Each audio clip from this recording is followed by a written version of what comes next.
All right, hey everybody, welcome back to the channel. This is Rob here at Smirking Gun Reviews, back with more What We Do in the Shadows. We're on episode 7 of season 1. It's called The Trial. A lot of people have been talking about this one. I heard a little bit about it. All I knew is that Tilda Swinton was in it. And so full spoilers, yeah. So this is an amazing episode. And even though it does feel really fan servicey, it's like the best way to do fan service. Do something fun and interesting with it.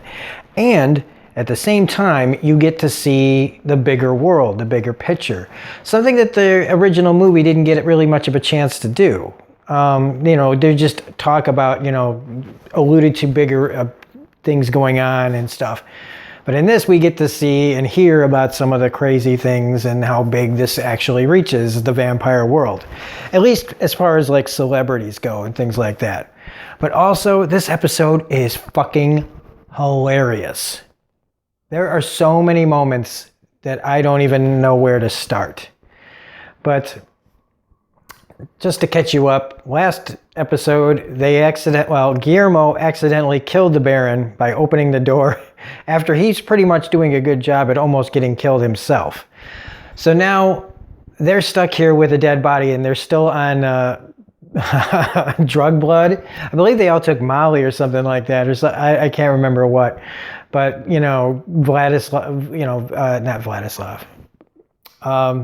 Nandor thinks that the Stairmaster, the master of the stairs, is Guillermo. And I was gonna start this video off. I just wanted to be like, hi, like freaking Colin Robinson. Later on, oh my God, dark greetings, everyone. Jesus Christ. So they don't know if they did it or not. Guillermo's out there freaking out. And they get called by ravens. A bunch of ravens start showing up. Well, first it's alluded to that the Baron isn't dead.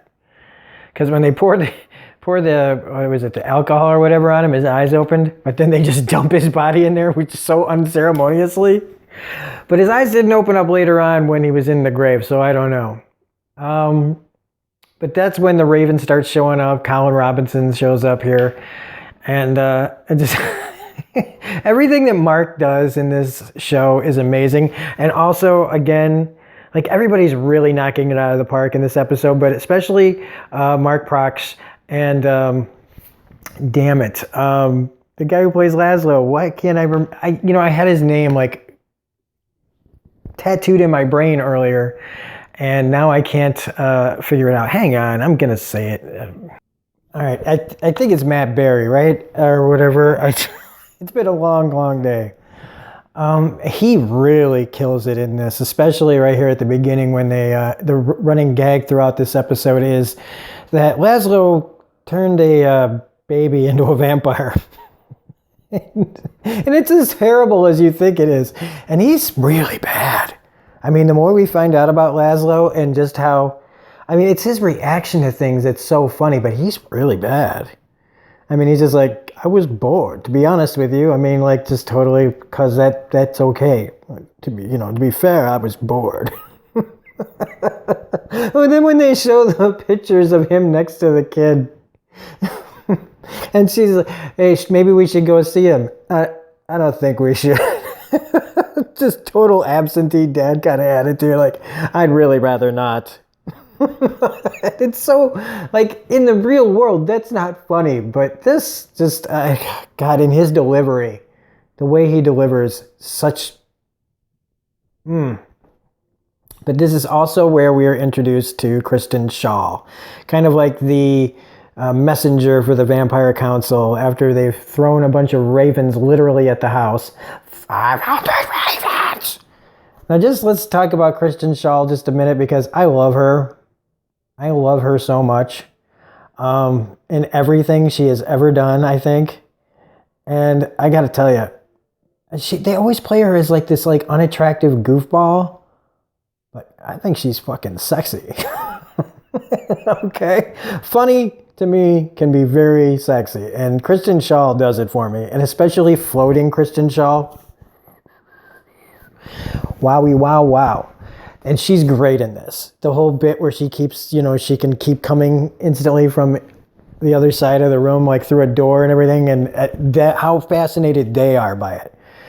Also, like, just when she's like letting them in the front door, I just loved I love the documentary style of this, the way it just looks, such creepy things are happening in what looks like, a very realistic setting. And I love that about this, that all this is just going on right under our noses.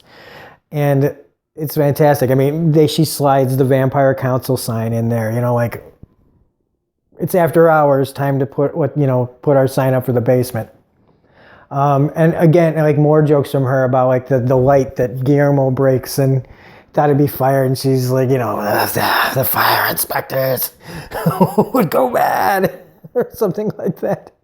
And like when she tells him about the familiars.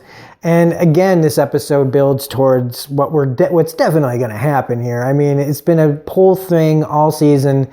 Guillermo's not being turned into a vampire, getting more and more fed up.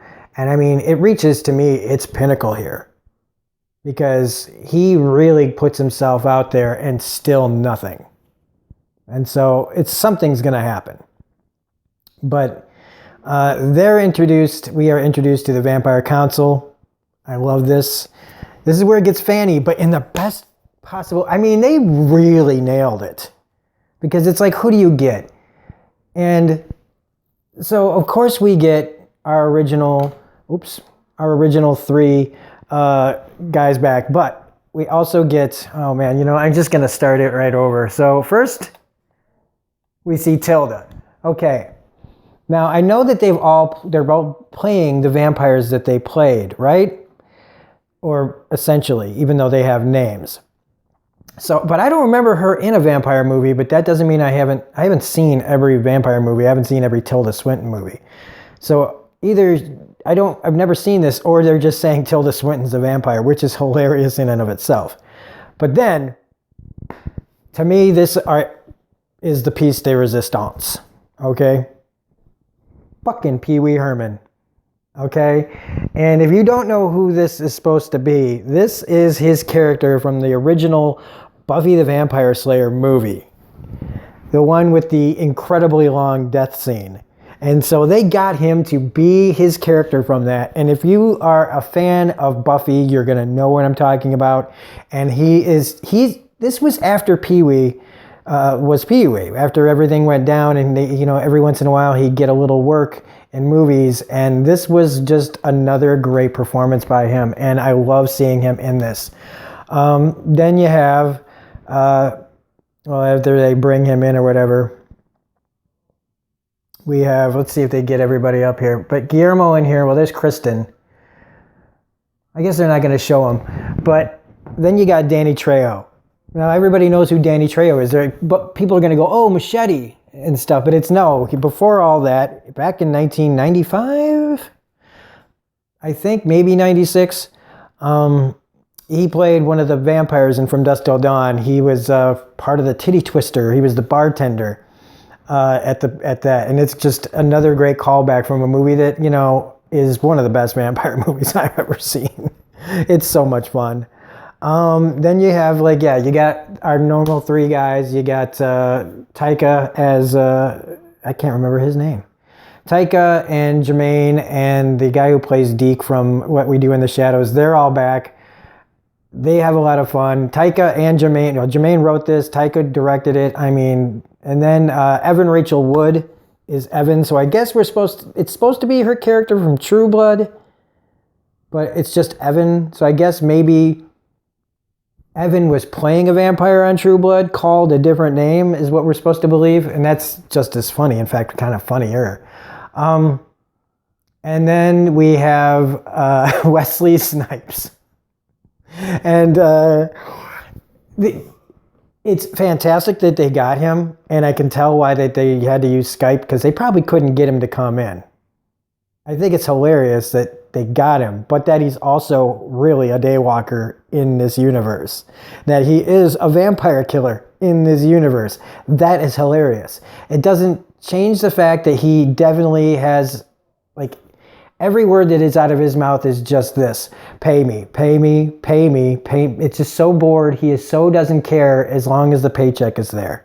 But I guess when you get busted for tax evasion or whatever, you got to take jobs, and he phones it in. Okay, to me he phones it in, but it doesn't change the fact that the daywalker is calling Guillermo a motherfucker in glasses.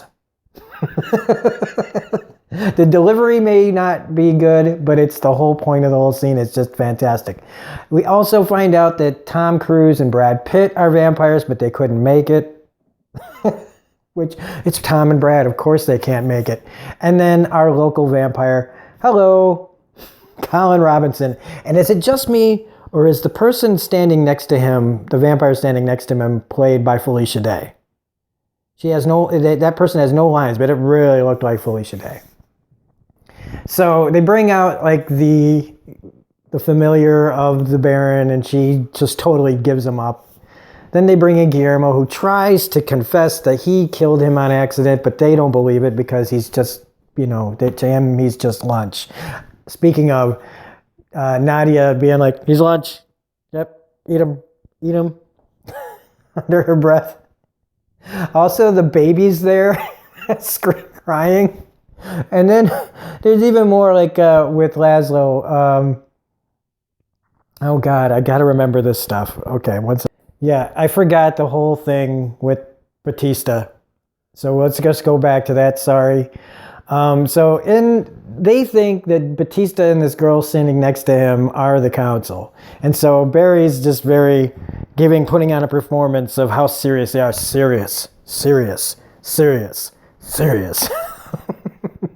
When they find out that they're actually the prisoners, and that Batista's character has been framed for making a vampire baby, and that when he catches the person who did this to him, he's going to stab him 5,000 times with this hand, and then switch, and then do it. And I'm sorry, but Batista is a pretty damn funny actor, and he's got really good timing. He may not be, freaking, I don't know, who do I say, that's great? Dustin Hoffman, okay? He's no Dustin Hoffman, but he doesn't need to be. Batista is fucking hilarious in just about anything you give him. And Shaw, coming in there is also really, really funny. But Barry also, when they're trying to escape, he just totally takes off, and he's all for himself. I just love that. And they eventually get, here's the thing where Nandor was about to step up, right? Is Guillermo confesses, and then, they're going to kill him and like let him just go. But Nandor steps in and he says, hey, I can't allow this. But in the end, they don't even care. Like, he doesn't even care. And Guillermo, takes off running. They put them in a well to die. I mean, come on. How could they not? That's like such a Simpsons type gag or maybe even Futurama, of showing like the skeletons and making you think that it's them. Which is a great gag. Also, Laszlo's Jack the Ripper. That is some dark shit. Nandor misses his horse, and even though they haven't really gotten along or got on too well, that's it. I'm telling you, man, Barry gets better every single freaking episode, and I need to look him up and like start watching some of his stuff. But Colin Robinson comes and saves the day. He bought like one of those huge like patio umbrellas,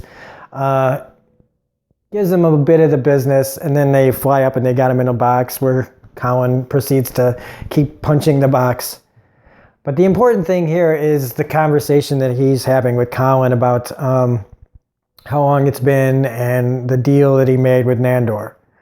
So really, really good stuff. We've got 3 more episodes to review. This is, it is the best episode because they really went in deep inside the box and pulled out some amazing cameos. But not just that, this is a hilarious episode. Like, even like Guillermo's like putting the cross up and the guy accidentally impaling himself. Kristen Schaal is fantastic as always in this, and just solid from everybody. Even though it kind of seemed like some of these cameos were filmed at different times, I think they were all there, but the way it was edited, it kind of felt like they weren't there at times. I don't know, but that's just a small gripe, and it doesn't matter, and it doesn't change the fact that this is one of the best episodes of television this year.